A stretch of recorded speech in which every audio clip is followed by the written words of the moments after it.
Hello friends, आप सबका आपके अपने चैनल गोविंद लेक्चर्स में एक बार फिर से स्वागत है। तो कैसे हो आप सब? उम्मीद करता हूं आप सब अच्छे होंगे और आप सबकी पढ़ाई पीछे चल रही होगी। तो कक्षा 9 विज्ञान विषय के महत्वपूर्ण प्रश्नोत्तर की सीरीज में आज हम बात करेंगे अध्याय 6 उत्तक के कुछ महत्वपूर्ण लघु उत्तरात्मक प्रश्न की। आपके चैप्टर नंबर 6 उत्तक के पार्ट 1 और 2 के तहत हमने कुछ महत्वपूर्ण छोटे छोटे जो शॉर्ट क्वेश्चन आंसर थे उनको डिस्कस किया था।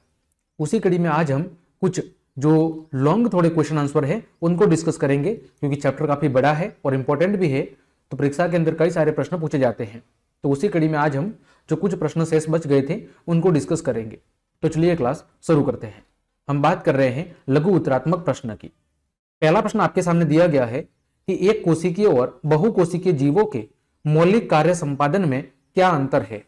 एक कोशिकीय जीव और बहुकोशिकीय जीव जो होते हैं उनका जो मौलिक कार्य संपादन होता है, कार्य को पूरा करने के जो तरीके होते हैं, ठीक है, वो उसमें अंतर क्या है कि वो कार्य कैसे संपन्न करते हैं, उनके कार्य करने के तरीकों या गतिविधियों में अंतर क्या होता है, वो हमें बताना है। तो अगर हम बात करें एक कोशिकीय जीवों की, जैसे आपने पढ़ा होगा अमीबा, पैरामीशियम आदि, इन सभी के अंदर एक ही कोशिका सभी कार्य जैसे गति, भोजन लेने की क्रिया, श्वसन क्रिया, उत्सर्जन क्रिया आदि को संपन्न करती है। मतलब सिंपल सी बात यह है कि जितने भी एक कोशिकीय जीव होते हैं उनके अंदर समस्त कार्य, चाहे वो गति हो, भोजन हो, श्वसन हो, उत्सर्जन हो, पाचन हो, कुछ भी हो, वो सब कार्य केवल एक ही कोशिका के द्वारा संपन्न किया जाता है। ठीक है। वही बात करें बहुकोशिकीय जीवों की, जैसे बिल्ली, कीट, मानव आदि के अंदर क्या होता है, श्रम का विभाजन होता है, यानी कार्य का अलग अलग कोशिकाओं के आधार पर विभाजन होता है।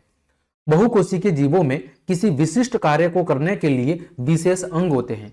बहुकोशिकीय जीवों के अंदर प्रत्येक विशिष्ट कार्य करने के लिए उसके लिए पर्टिकुलर एक विशिष्ट अंग होता है जो उस कार्य को संपन्न करता है। जैसे देखने के लिए आंखें होती है, सुनने के लिए कान होते हैं, सूंघने के लिए नाक होती है। प्रत्येक स्पेसिफिक वर्क या टास्क के लिए एक स्पेसिफिक आपका क्या होता है, अंग होता है। ठीक है। उदाहरण के लिए मनुष्य में हृदय क्या काम करता है, रुधिर को पंप करने का काम करता है। फेफड़े क्या काम करते हैं, श्वसन के लिए काम करते हैं। आमाशय क्या करता है, भोजन के पाचन के लिए काम करता है। इसी तरह किसी विशेष कार्य को संपन्न करने के लिए उस कार्य के अंदर दक्ष कोशिकाएं एक समूह और एक निश्चित स्थान पर होती है। किनमें? बहुकोशिकीय जीवों में। तो ये दोनों के अंदर अंतर है कि एक कोशिकीय जीवों के अंदर समस्त कार्य एक ही कोशिका के द्वारा संपन्न किए जाते हैं और किसी भी कार्य के लिए कोई विशेष कोशिका नहीं होती है। वही बात करें बहुकोशिकीय जीवों में, तो वहां पर प्रत्येक कार्य के लिए, विशिष्ट कार्य के लिए विशिष्ट कोशिकाएं पाई जाती है जिनका कुछ स्पेसिफिक कार्य होता है। जैसे हमने उदाहरण देखा, हृदय रुधिर को पंप करने का काम करता है, आंखें देखने का काम करती है, कान सुनने का काम करते हैं, नाक सूंघने का काम करता है। तो स्पेसिफिक कार्य के लिए आपके स्पेसिफिक क्या है, अंग है। तो ये दोनों के अंदर अंतर हो गया। आगे बढ़ते हैं। क्वेश्चन नंबर 2 दिया गया है कि संरचना के आधार पर, स्ट्रक्चर के आधार पर पौधे और जंतुओं में अंतर बताना है। किसके आधार पर? संरचना के आधार पर आपको पौधे और जंतुओं में अंतर स्पष्ट करना है। तो पहला अंतर है पादप और एक भाग में लिखा है जंतु। तो पादप की बात करें तो पादप क्या होते हैं, स्थिर होते हैं, एक जगह पर स्टेबल होते हैं। वही जो जंतु हैं, जंतु क्या करते हैं, जंतु गति करते हैं, वो मोशन में रहते हैं। दूसरा अंतर है पादप, इनमें वृद्धि कुछ केवल सीमित भागों में ही जीवन पर्यंत होती है। यानी पादप या पेड़ पौधों के अंदर जो वृद्धि है वो केवल कुछ स्पेसिफिक पार्ट के अंदर होती है। ठीक है। वही बात करें जंतु, तो इनमें वृद्धि सभी भागों में एक निश्चित अवधि तक होती है ना। जंतुओं के अंदर जो भागों के अंदर वृद्धि होती है एक लिमिटेड टाइम पीरियड तक होती है, लेकिन पौधों के अंदर कोई टाइम पीरियड नहीं होता। क्या फिक्स होता है? कुछ लिमिटेड पार्ट्स होते हैं, लेकिन वृद्धि जीवन पर्यंत होती है, लाइफ टाइम होती है। अगला पादप की बात करें, इनमें विशिष्ट अंग लगभग अनुपस्थित होते हैं। पादपों के अंदर ऐसा कोई विशिष्ट अंग उपस्थित नहीं होता है, लेकिन जंतुओं में प्रत्येक कार्य के लिए क्या होते हैं, विशिष्ट अंग आवश्यक रूप से पाए जाते हैं। जंतुओं के अंदर अलग अलग कार्य हेतु अलग अलग स्पेसिफिक आपके अंग पाए जाते हैं। ठीक है। ये आपका अंतर हो गया। बात करते हैं आगे प्रश्न संख्या 3। पादपों में संरचना और मौलिक कार्यों के आधार पर किस प्रकार के उत्तक अपेक्षित है। पादपों के अंदर संरचना और मौलिक कार्यों के बेस पर किस प्रकार के उत्तक पाए जाते हैं। तो संरचना और कार्यों के आधार पर पादप उत्तक में निम्न विशेषताएं होनी चाहिए। पहली विशेषता है पौधे गतिहीन और कैसे होते हैं, स्थिर होते हैं। अतः इन्हें ऐसे उत्तक की आवश्यकता होती है जो उन्हें संरचनात्मक शक्ति प्रदान कर सके। कैसी शक्ति? संरचनात्मक, यानी एक स्पेसिफिक उनका स्ट्रक्चर हो ताकि वो आसानी से टूटे मुड़े नहीं, तेज हवा के समय टूटकर गिरे नहीं। तो उनमें अंदर ऐसे उत्तक होने चाहिए जो उन्हें संरचना की दृष्टि से शक्ति प्रदान करे। ऐसे अधिकांश उत्तक ऐसे होते हैं, मर्त होते हैं, परंतु ये जीवित उत्तकों के समान ही यांत्रिक शक्ति क्या करते हैं? प्रदान करते हैं। पौधों के अंदर ज्यादातर जो संरचनात्मक उत्तक होते हैं वो मर्त उत्तक होते हैं, परंतु फिर भी ये जीवित उत्तकों के समान ही पौधों को क्या करते हैं? यांत्रिक शक्ति, मैकेनिकल एनर्जी या पावर क्या करते हैं? प्रोवाइड करते हैं, ताकि पौधों की एक दृढ़ संरचना रहे वो क्या हो? मजबूती से बने रह सके। आगे, पौधों की वृद्धि कुछ भागों या कुछ क्षेत्रों में ही क्या होती है? सीमित रहती है। अतः इन क्षेत्रों में ऐसे उत्तक चाहिए जो जीवन भर क्या होते रहे? विभाजित हो रहे हैं। और इसी आधार पर पादप के अंदर दो प्रकार के उत्तक पाए जाते हैं, एक स्थायी उत्तक और एक विभज्य उत्तक। पौधों की जो वृद्धि क्षेत्र होते हैं वो कुछ लिमिटेड होते हैं, जैसे तने वाला हिस्सा होता है, फिर जड़ों वाला हिस्सा होता है ना, पत्तियों वाला हिस्सा होता है। ये कुछ लिमिटेड एरिया होते हैं जहां पर वो वृद्धि करता है। तो इन क्षेत्रों में ऐसे उत्तक होने चाहिए जिनमें जीवन पर्यंत विभाजन की प्रक्रिया चलती रहे और पौधों के अंदर लगातार क्या होता रहे? वृद्धि और विकास होता रहे। और इसी आधार पर पौधों के अंदर दो प्रकार के उत्तक पाए जाते हैं, एक स्थायी उत्तक और एक विभज्य उत्तक। आगे बढ़ते हैं। क्वेश्चन नंबर 4, जंतुओं के संरचनात्मक संगठन और कार्यों के आधार पर जंतु उत्तक में क्या विशेषताएं होनी चाहिए? जंतुओं के संरचनात्मक संगठन, ठीक है, और कार्यों के बेस पे जंतु उत्तक के अंदर क्या क्या विशेषताएं होनी चाहिए?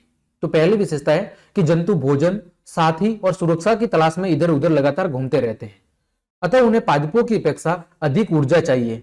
अतः जंतु उत्तक जीवित और कैसे होने चाहिए? सक्रिय होने चाहिए, ताकि उन्हें लगातार ऊर्जा मिलती रहे। दूसरा, जंतुओं में एक समान वृद्धि होती है, अतः जंतुओं में विभाज्य और अविभाज्य क्षेत्रों की निश्चित सीमा नहीं होती है। जंतुओं के अंदर क्या होती है? एक समान वृद्धि होती है, सभी अंग एक साथ वृद्धि करते हैं, अतः इनके अंदर विभाज्य और अविभाज्य क्षेत्रों की कोई निश्चित सीमा नहीं होती है।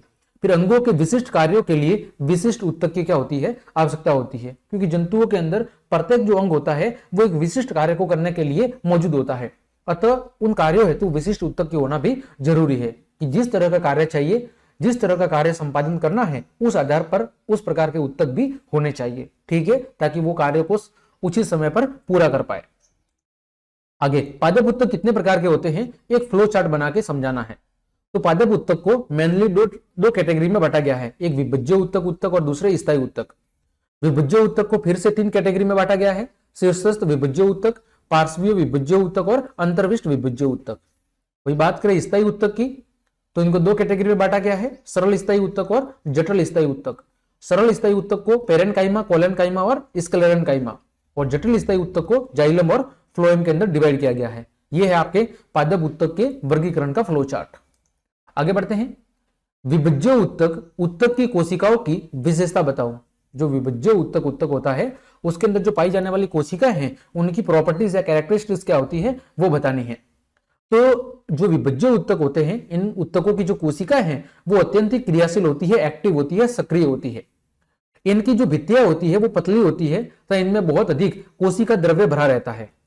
विभज्य उत्तक की जो आंतरिक भित्तियां होती है वो बहुत ही पतली होती है और इनके अंदर बहुत ज्यादा कोशिका द्रव्य भरा रहता है। इनमें स्पष्ट केंद्रक पाया जाता है, किंतु इनमें रसदानियां नहीं होती है। अगली विशेषता क्या है? इनके अंदर केंद्रक बिल्कुल सुस्पष्ट पाया जाता है, लेकिन रसदानियां अवेलेबल नहीं होती है।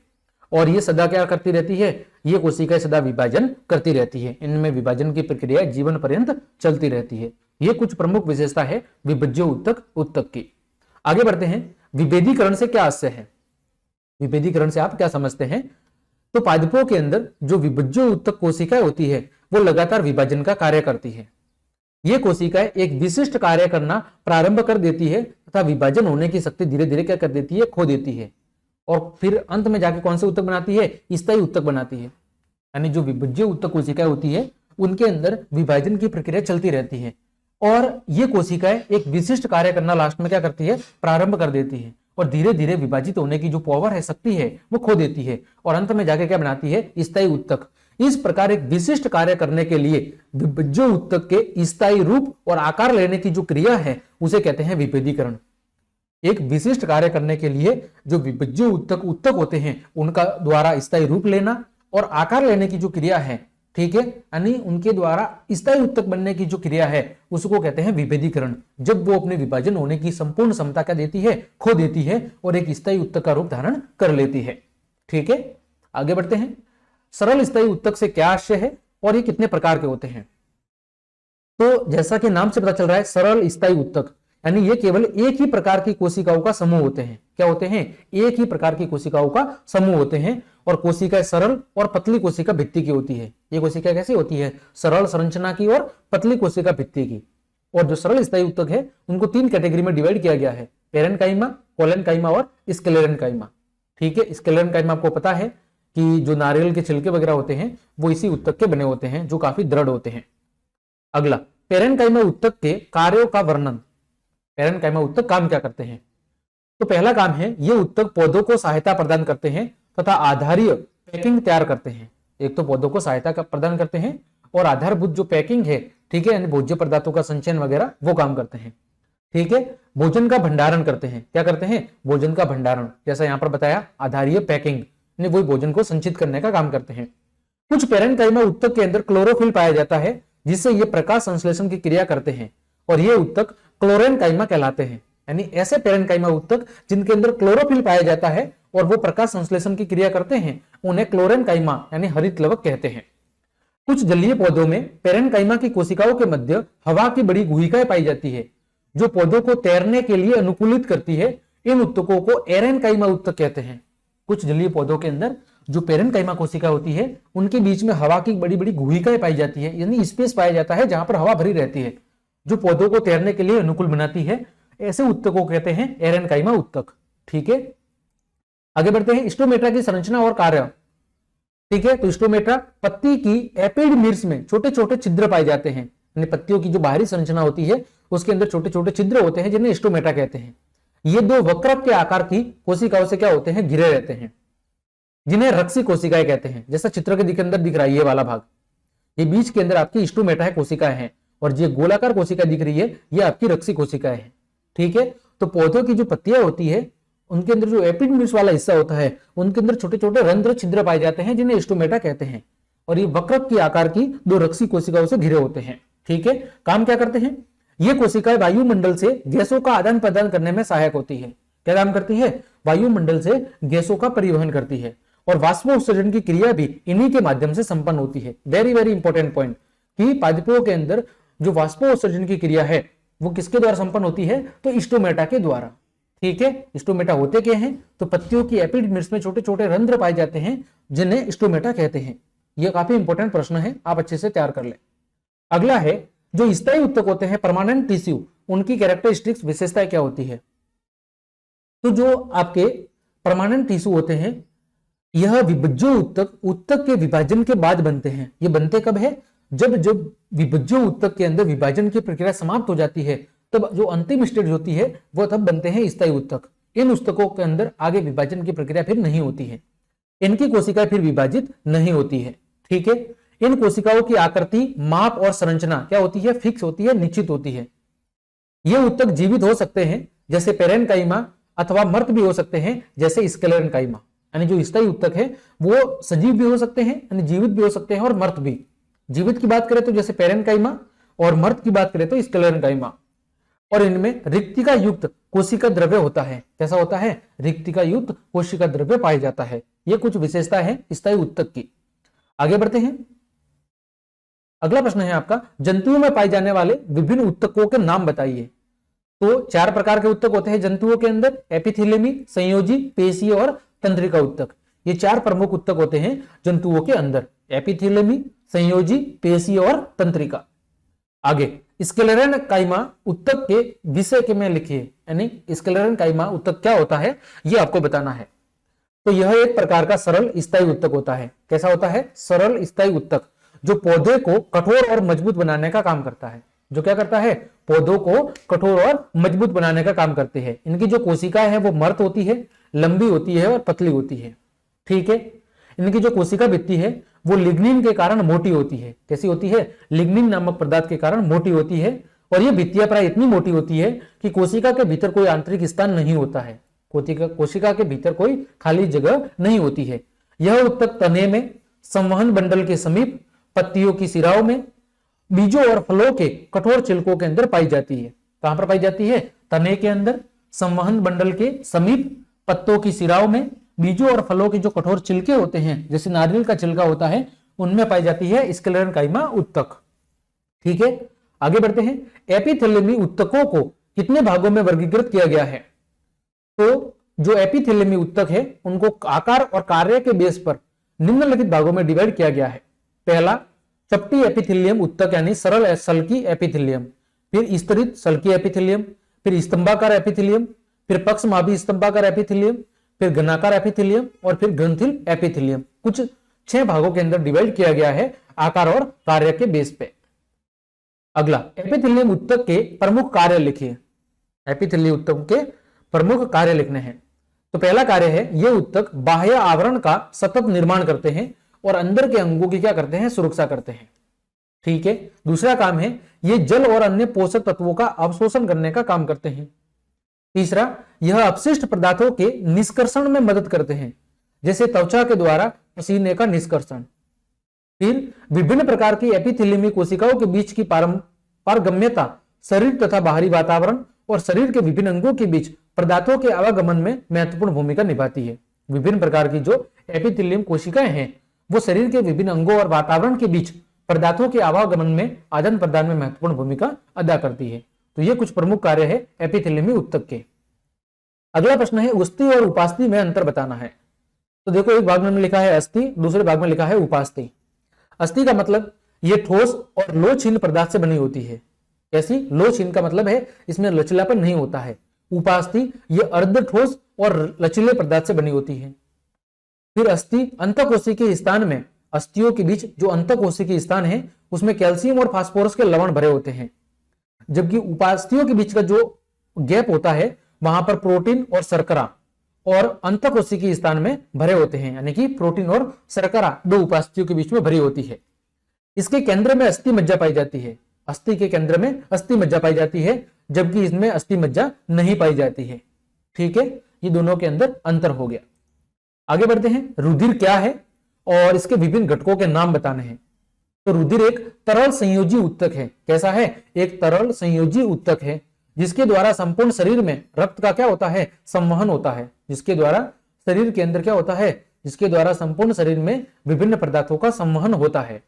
और रुधिर के मुख्य घटक 2 है, एक कणकीय अवयव और एक तरल अवयव। ठीक है, कणकीय अवयव के 3 भाग होते हैं, आरबीसी, डब्ल्यूबीसी और प्लेटलेट्स, और तरल अवयव का भाग होता है प्लाज्मा। तो इस तरह इन 2 भागों से मिलकर बना होता है रुधिर, आपका रक्त। आगे, विभिन्न रक्त कोशिकाओं के नामांकित चित्र। तो ये आपके आरबीसी का चित्र है, ठीक है, जो कि गोलाकार आपको दिख रहा है, गोलाकार रूप में। फिर आपके विभिन्न श्वेत रक्त कणिकाएं, ठीक है, जिसमें न्यूट्रोफिल, इयोसिनोफिल और आपका बेसोफिल, ये 3 प्रकार है आपके डब्ल्यूबीसी के।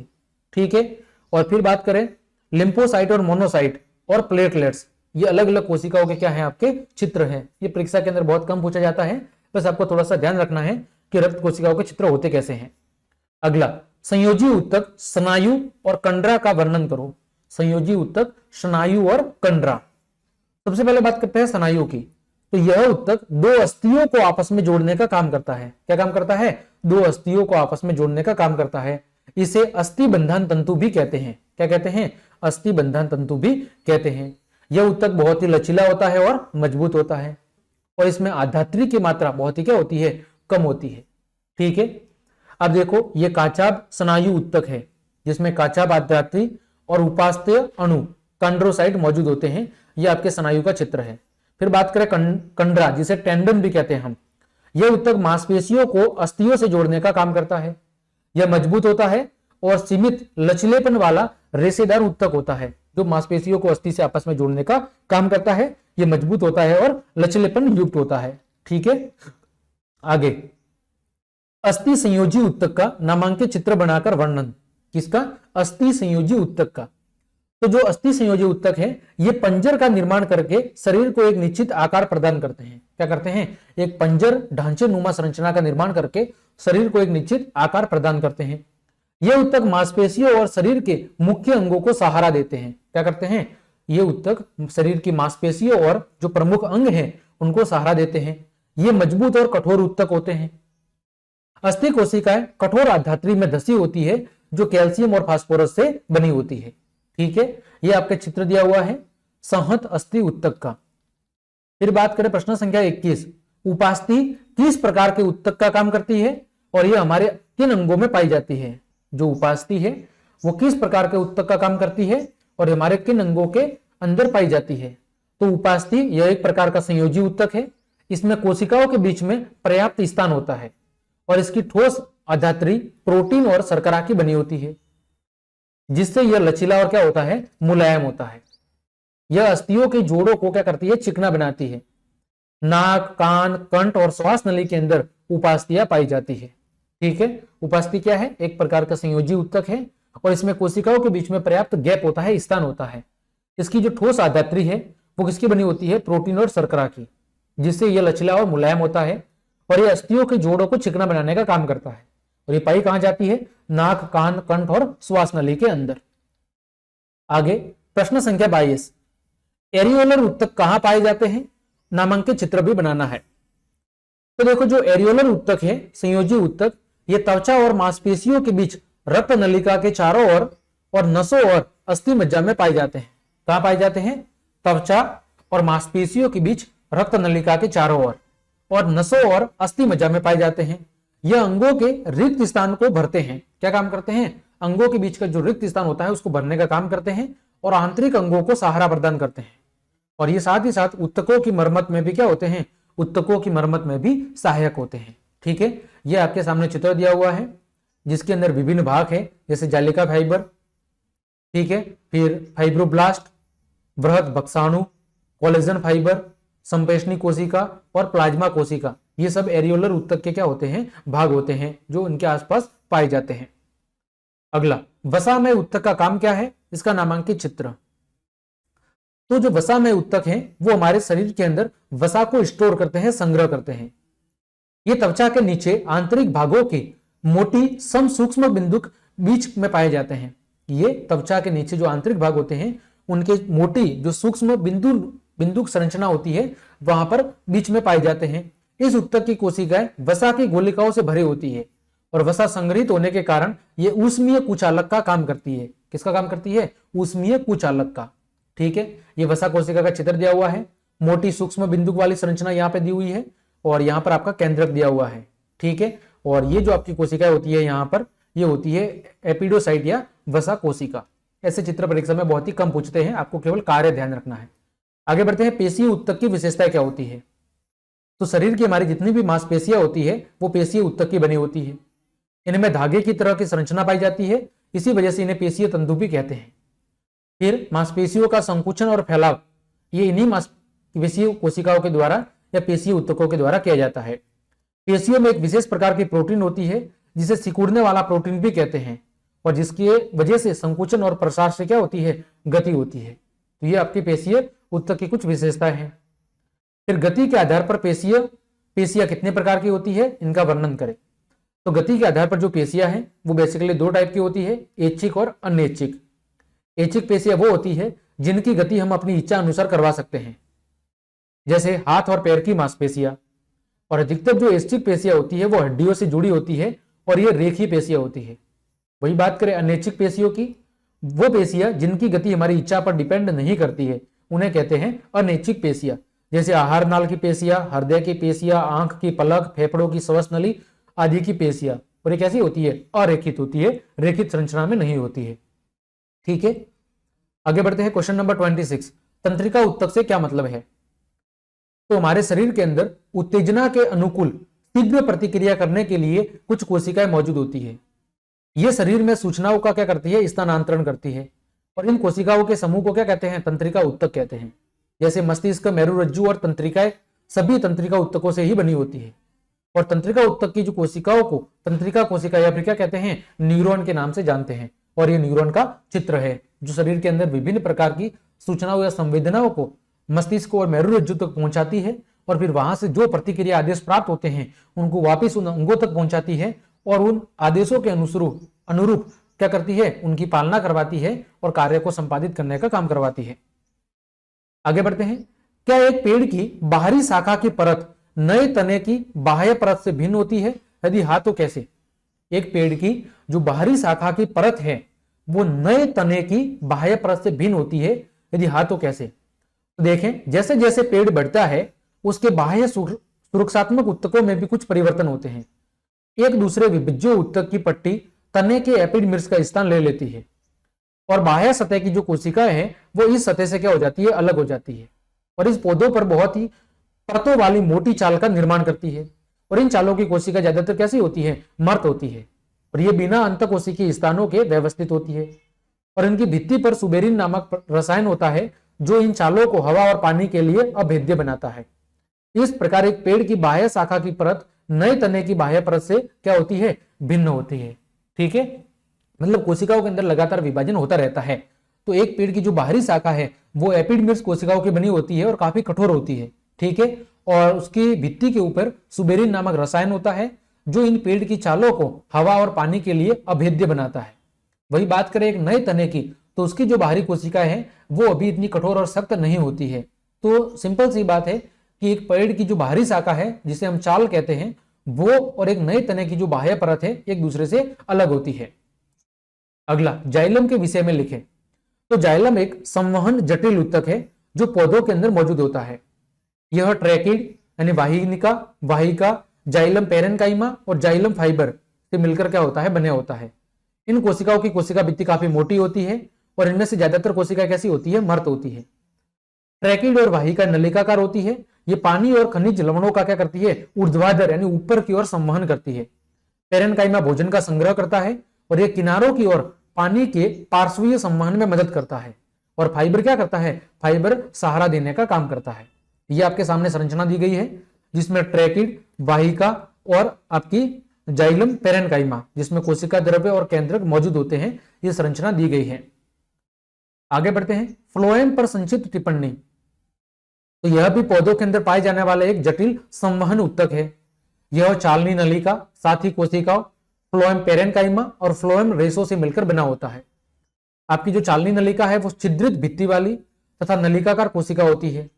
फ्लोएम जाइलम के असमान पदार्थों को कोशिकाओं में दोनों दिशाओं के अंदर गति करा सकता है, लेकिन जाइलम केवल एक ही दिशा में गति करा सकता है, लेकिन फ्लोएम दोनों ही दिशा के अंदर पदार्थों को गति करा सकता है।